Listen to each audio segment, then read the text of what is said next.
This poem is about bees. The title is Waxmakers and Masons. They do it all, these women who've been nurses and fanners. In divisions of labor, they've done every job, are perfectly suited to votes and decisions. They have no quarrel with the few gorgeous men who can't take the winters here. They are soon dead and left in a pile at the door. No hour is wasted, each gesture heroic. A figure-8 skater describes a nectar source or a possible new home if the din gets too much. Then it's the old royal lady who leaves with some waiters and maids. A young beauty inherits the castle and the bee bread. Steadfast and steady, her workers begin to specialize in the unbroken arrangement that is older than reptiles. This poem is about how unexpected things can happen during a day. The title of the poem is Stroke. Our shadows were moving ahead of us. In high spirits, we began a morning walk. Talk of blue manicures, ladybugs in ceiling fixtures. She said her face was tingling. She laughed, and we both launched into extremes. Aha! Tingling like rapid-fire piano scales, like a face in a lawn sprinkler, like holding a royal flush, like shoplifting eyeshadows. What we didn't say was next destination. Alienating word reverberating in cold corridor, blankets, sudden hours until a machine confirms the truth.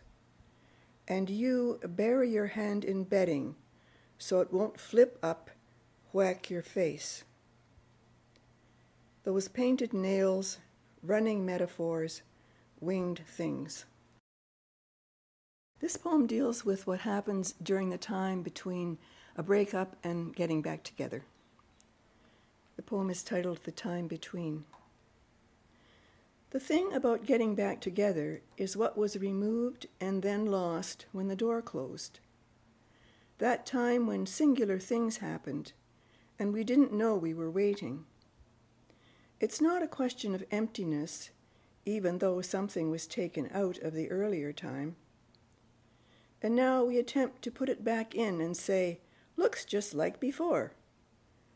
But something isn't matching up, isn't holding its own, is only running parallel to hoping. Questions arise.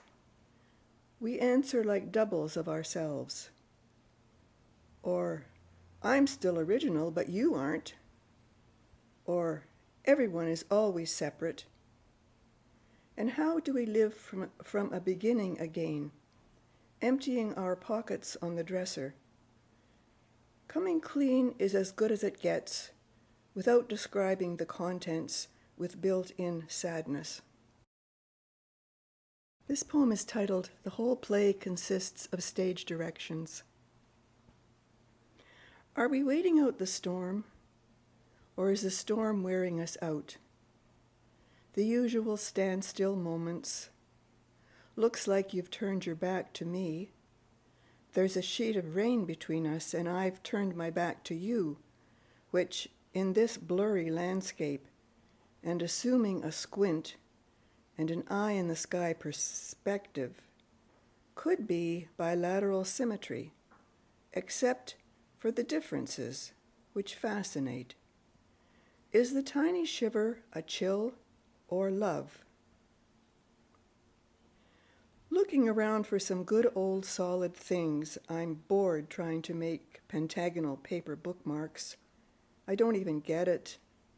And someone, was it you, stepped on my cream-colored tetrahedron. I can behave all hard done by, which is at least something enjoyable.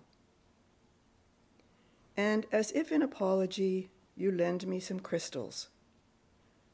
I accept our small selfish pursuits. You want me to stick around. I need something amiss. This poem makes reference to my mother's death. The title is Out the Hospital Window I Saw a Dove, It Was a Gull. Get up, get going. I got up and went to see my mother. She was very old and dying. Turn left at the first hallway. I turned left and found my mother. She was dead with her mouth open. A beautiful nurse said, "Here's tea, we're sorry. We've called your sister. Take your time. I'm sure she loved you." I tried to climb into bed with her. I wanted to crush her. She was already dead. "Cover her up, Heather." My sister knew my craziness. She pulled the sheet over the gaping mouth, the slightly open eyes. "Ha ha, you girls missed the show. I saw her pee-pee." The gleeful woman in the bed across the room saw removal of the catheter, bag of urine. My mother loved to show off. When do you stop knowing someone's looking at you? What this poem means. It means your California clothes have waltzed across the bridge over troubled waters. It means living off your Visa card, and the 12-string guitar sounds like an orchestra, so why not? Earth is restaurant food leftovers in food trucks heading to food handouts the poor shall inherit. It means a cane wound round with a tensor bandage. On the pulse of morning, on the pumice of morons, we love our games. Epicurus, epigenetics, new words from minimal deviation, same old, same old. If you think you'll die badly, you need to say sorry and bring it on already. Figure 6, the author at age 25 or so. Those days, these days, it means this life, this mind.